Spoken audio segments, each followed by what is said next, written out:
Magandang araw po sa inyo lahat. Ako po si Banat Bay at eto na nga pag-usapan natin ng mga maiinit na balita. Alam nyo, grabe grabe. Pahiya ho si Speaker at si Marcos dito sa balita na to. Bakit ho kanyo? Kasi yung plano nilang patalsikin, yung plano nilang i-impeach si VP Sara Duterte ay wala na. Pinis na ika nga.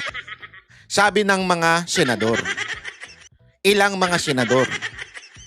Bakit kanyo? Naku po, ipapaliwanag natin ngayong araw na ito. Naku, nakakatuwa ho ito. Palakpakan natin. Dahil yung kanilang maitim na balak, wala na, finish na. Kaya wag na, tama na yung masyadong pinag-uukulan ng pansin yan kasi mukhang delicates na. Wala na mangyayari. Ang dapat pag-usapan ngayon ay yung kaduda-dudang eleksyon na naganap sa ating bayan at yung mga issue na mas mahalaga. Halimbawa, yung tinalakay sa issue ni Senator Bongo, yung sa PhilHealth, di ba? Yung meron pa kailangan taong bayan. Kasi kahit nga 'di ba sa ilang mga survey nagsasabing hindi sila pabor na ma-impeach si VP Sara Duterte. Kasi nga this is just politics. Tandaan ho natin na nakasulat ho yan sa batas, isang desisyon, ika nga, na ang impeachment, it's not about the guilt of the person. It's the trust of the people for that person to remain in the office. Di ba? Yun po ang impeachment. It is not really for the guilt. Ibig sabihin, kung nais talaga nila ng guilt, dapat po sa korte ho ito isinampa. Ano ibig sabihin nun, mga kababayan? Yung impeachment, hindi ho sinasabi nun pag nagsinabing na-impeach na yung tao na yon. Hindi ho sinasabi niyan, guilty siya. Ang sinasabi ng impeachment ay hindi na siya pinagkakatiwalaan ng taong bayan, kaya dapat na siyang matanggal sa posisyon. Kaya nga pansinin nyo, ang impeachment walang kulong. Bakit? Kasi nga po, kung talagang totoong may nangyari at guilty yung tao, dapat po sa korte. Halimbawa, kung ang akusasyon ay pagnanakaw, dapat po sa korte yan. Kasi doon dinidinig ang mga criminal act, ika nga. Di ba? Ito pong impeachment ay political lamang. Mga kababayan, mukhang the tides is bleached. The tides has turned. Ika nga, ano ibig sabihin nun, mga kababayan? Ibig sabihin, wala na. Wala na po, wala. Mukhang tagilid na. Kasi alam naman po natin, since impeachment is very political, therefore, susunod ang mga senador, ang mga kongresista, doon sa will of the people. Politics yan . Siyempre, they are pleasing the people because kung yan po ay mismong mga judge, ay yung mga senador, which is political in nature. Bakit? Sila po ay hinahalal ng taong bayan. Ibig sabihin, hindi po sila ina-appoint. Unlike the judges na ina-appoint, ang mga politiko ay hinalal ng taong bayan. So makikinig sa taong bayan yan. Anong nangyari noong 2025? Talaga nga namang olat. Olat si Marcos. Olat ang pambato ng gobernong ito. Pinaliwanag na natin kung bakit. Kasi nga, again, yung mga nanalo doon sa alyansa, they won not because of Marcos, but because of established name and the support of some religious group. It's not really on Marcos endorsement, ika nga. Bakit? Kasi nga, kung gusto natin talaga makita na meron pa pong endorsement power ang ating Pangulo, Marcos, Pangulo nyo pala, hindi namin Pangulo yan. Dapat, nanalo yung mga katulad ni Abby Binay, nanalo yung mga katulad ni pangalan nito, yung si DILG, yung dinaig pa ang mga jowa ninyo. Kasi yung jowa ninyo, laging wala. Si Abalos, pambihira mayat maya, nasa telebisyon. Yung iba nga, napapanaginipan na yung pagmumukha niya. And yet, hindi nanalo. Even if ang talagang total endorsement coming from the government, from Marcos itself, with all the makinarya, walang nangyari, ladies and gentlemen. So, kaya nga ngayon, iba na tono. Ipapakita ko sa inyo ultimong si speaker, napahiya na. Sa tingin ko, ito yung opinion ko lang. Bakit? Kahit to siya, iba na tono niya. Ay, mamaya, papakita natin. Kaya ito muna, panoorin po muna natin itong balita about the impeachment at kung ano yung mga sinasabi ng mga senador. Mainit at tinalakay sa muling pagbubukas ng sesyon ng Senado kung dapat bang ituloy sa 20th Congress ang impeachment trial ni VP Sara Duterte. Ayon kay Senador Francis Tolentino, labag yan sa saligang batas. Yun, labag daw sa saligang batas. Malinaw po yan ha. Papakita natin. Tuloy. At live mula po sa Senado, nauna sa balita si Mian Los Baños. Mian, ano raw ang basehan nito? Ang ganda ng title nila, una sa lahat. Maglagay ako ng title ito, pangalawa sa lahat. Tolentino sa kanyang pahayag. Dok, magandang hapon sa iyo. Tumayo nga ngayon sa pag-resume ng sesyon sa plenaryo sa Senate Majority Leader Francis Tolentino at Anya, functionally dismissed. Ganyan nga isinilarawan yung mangyayari sa impeachment case ni Vice President Sara Duterte. Oras na hindi raw yan makonclude o madesisyonan by June 30, 2025. Whether acquittal man o conviction, pag hindi... Bakit June 20? Okay, lilawin natin ha. Sa ating kalendaryo, ang katapusan ng Senate 19th ay 20. Magre-resume sa 30 o July 1. Okay? Magkakaroon sila ng parang break. Ngayon kasi, etong nakaupo ngayon, yung mga, kasi may mga inaayos pang batas eh. Ngayon po, ayan yung 19 Congress pa. Ibig sabihin, yung hindi pa mga nanalo ngayon 2025, mapapalitan na po sila. Matatapos sa 20. Sa 18, etong dinelay ni Escudero, ay talagang magigipit na sila para madesisyonan ng 20. Yung kalendaryo, yung impeachment, malabo nang madesisyonan ng 20. Kung madesisyonan po niya, napakahilaw naman po.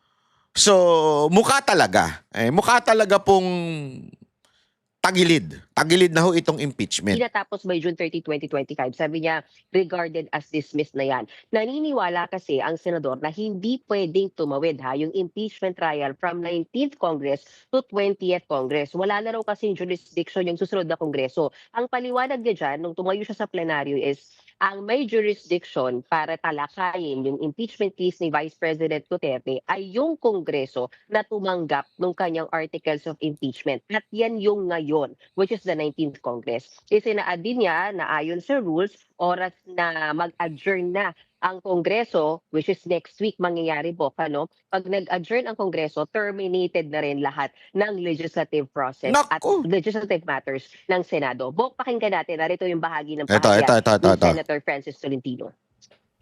Jurisdiction over impeachment is exclusive to the Congress that receives the complaint.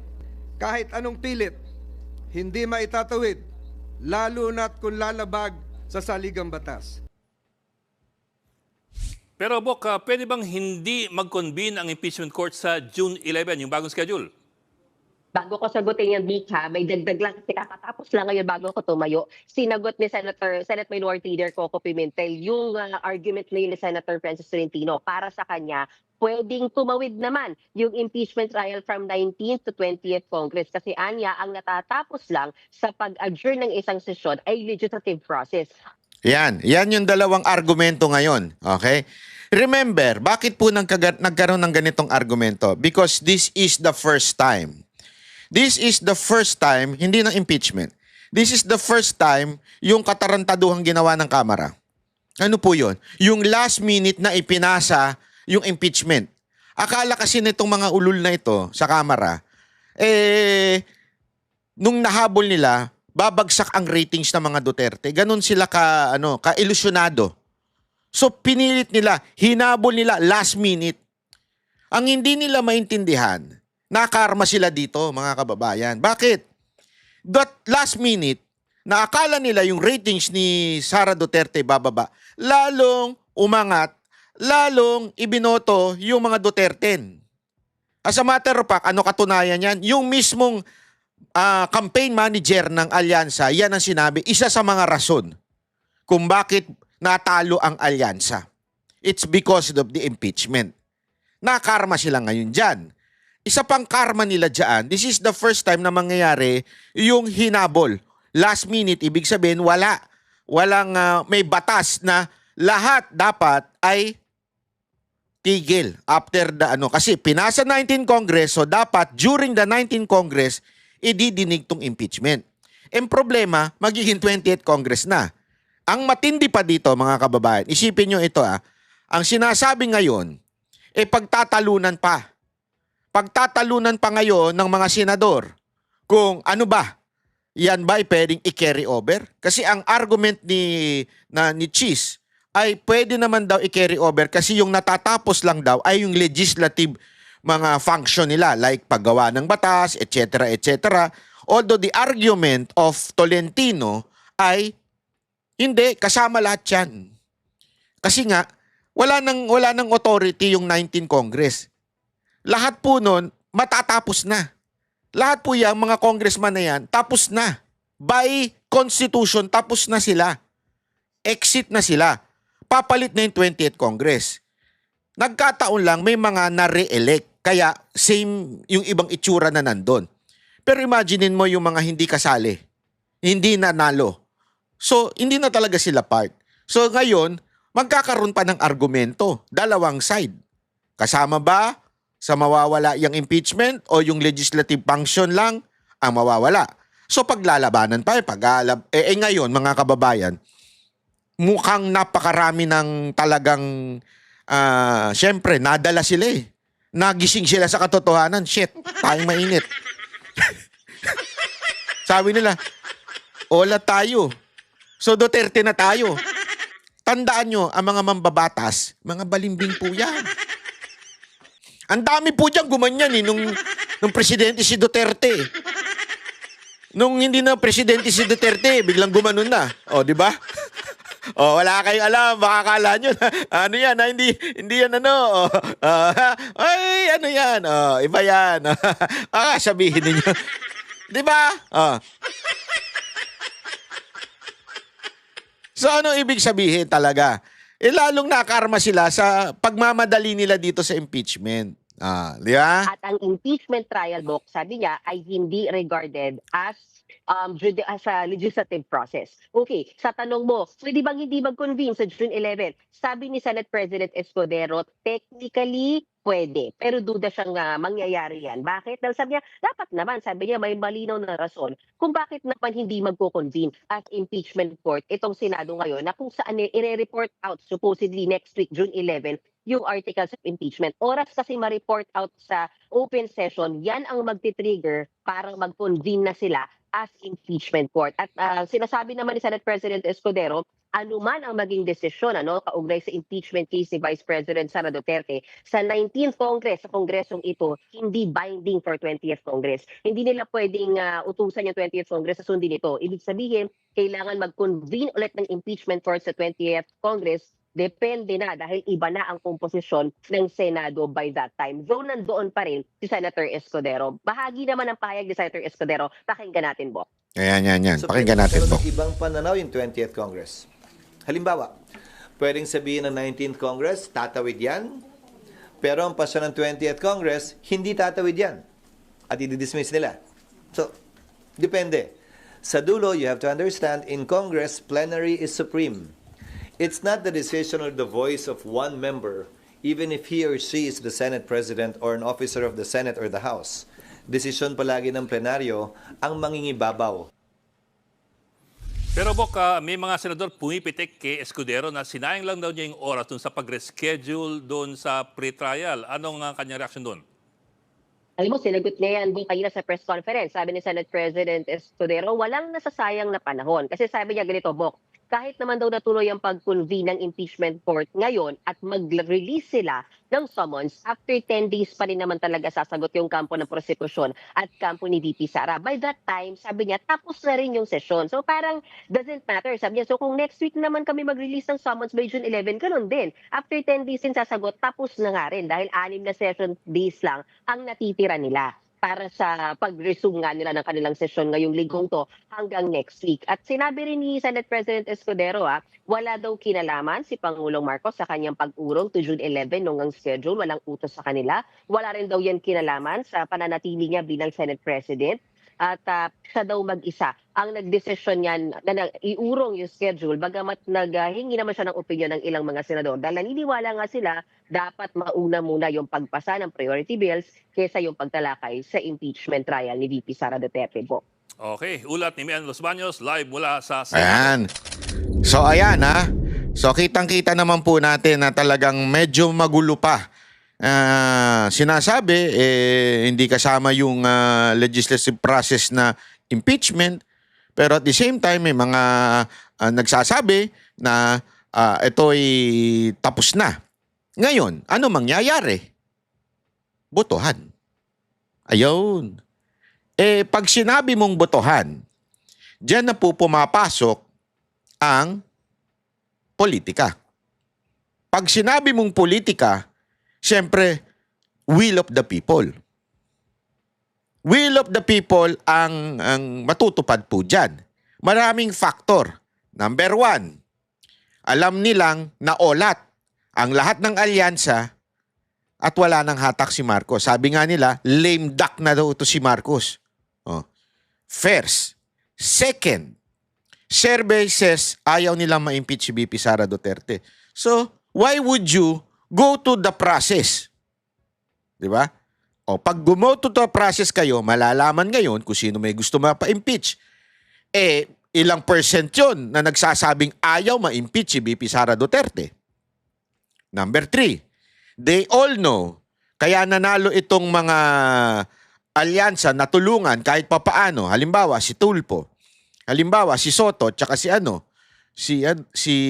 Lacson. It is because of the endorsement of the religious church. Like, for example, is Iglesia. Masyadong madiin po ang sinasabi ng Iglesia dyan. As a matter of fact, may mga balibalita nga tayo. I don't know if this is true or not. May mga balibalita nga tayo nung nakaraang eleksyon na talagang lahat daw na nag-pro-impeachment ay hindi binitbit ng Iglesia at that time. Ako, I do not have any evidence on that. But for sure, sa Maynila, kasi siyempre doon tayo medyo updated sa Maynila. Talaga namang hindi nila binitbit ang mga pro-impeachment. Although, some won, some natalo, it is because of questionable mga hakbang. Marami po tayong alam dyan, kaya lang mahirap Mahirap tayong magsalita dahil alam naman natin, kailangan ng ebidensya. Yung mga barangay-barangay captain, di naman magsasalita yan. Marami dyan, mukhang pera. Hindi, alam mo, sa totoo lang Eto, marami tayong subscriber ng Banateros dito na mga barangay captain. Pero ako, nalulungkot ako Nalulungkot talaga ako sa kalagayan ng ating bayan. Paano tayo maaayos kung doon pa lang sa pinakaibaba, korap na ho tayo? Alam nyo yan. Kayo mga taga Maynila, alam nyo yan. Marami tayong subscriber ng taga Maynila dito. Tangina, ang dami nyong korap dyan. Pasensya na Ang dami nyong korap dyan. That's the truth. Alam nyo, mas gusto nyo ito, pero dahil sa hindi nagbigay, hindi nyo binitbit. Alam nyo yan. Kaya walang nangyayari sa bayan natin Akala ninyo, ay, banat ba, intindi mo naman kami. Kailangan namin ng ayuda, kailangan namin ng pera, kailangan namin ng tulong ni congressman. Oo, pero putya, barya yan. Mantakin mo, nagnakaw ng 10 bilyon. Halimbawa lang, 10 milyon, ang binigay lang sa inyo 1 milyon. Baka nga hindi ganun ang comparison 100 milyon ang ninakaw, 1 milyon lang ibinigay sa inyo. Binigyan kayo ng barya, tuwan-tuwa na kayo. Pero hindi nyo maintindihan na mas matindi pa pala ang ninanakaw niyan in the long run. Bakit? Hindi umaasenso yung bayan nyo Yung lungsod nyo hindi umaasenso. Yung bulsa lang ninyo umaasenso. So, tendency talaga nga naman kawawa. Diba? Kawawa ho tayo. Oo, maaaring malaki kinita ng mga barangay-barangay captain. Yung mga, sorry pero this is the truth. And I know, wag tayo magmangmangan. Ang dami dyan, kaya hindi na nanalo yung iba dahil sa last minute nagkasingilan hindi na nakapaglabas yung ibang mga kandidato. Kaya nanalo yung mga pro-impeachment pa. Kayong may kagagawan. That's how corrupt our country is. Kaya wala tayong asenso. Huwag niyong asahan na may magbabago sa ating bayan dahil lang nagbagong presidente. Huwag niyong asahan yan, mga kababayan. Kaya pansinin ninyo, kahit pumasok si Duterte, ang hirap niyang maayos ang bayan. Bakit? Corrupt to its core. Ultimong barangay captain, barangay kagawad, corrupt. Bigyan lang ng konti, 100. Wala na. Nasa iyo na boto. Paano mababago bayan mo? Naintindihan natin? Ganon ang Pilipinas ngayon. Kami ang boses ng masa, hindi natatakot. Katotohanan lang, di kami nalulunod. Walang bahid ng sismis, lahat ay totoo. Kahit sino ka pa, pag mali ka babanatan ka. Walang pinipili kulay, wala kaming kinikilingan. Basta para sa bayan, kami lalaban. Pag tama palakpakan, pag mali banatan. Di matitinag, di matatakot, para sa bayan tuloy ang sigaw. Sa harap ng kamera, walang halong takot. Mga baluktot, lahat kayo'y tutumba. Ang hustisya at totoo, yun lang ang mahalaga. Kahit sinong harang, di kami matitinag. Walang pinipiling kulay, wala kaming kinikilingan. Basta para sa bayan, kami lalaban. Pag tama palakpakan, pag mali banatan. Di matitinag, di matatakot, para sa bayan tuloy ang sigaw. Kung nasa tama ka, ikaw ay aming kasama. Pero pag mali ka, handa ka na bang mabasag? Banateros kami, walang inuunan, dahil bayan muna bago ang sarili.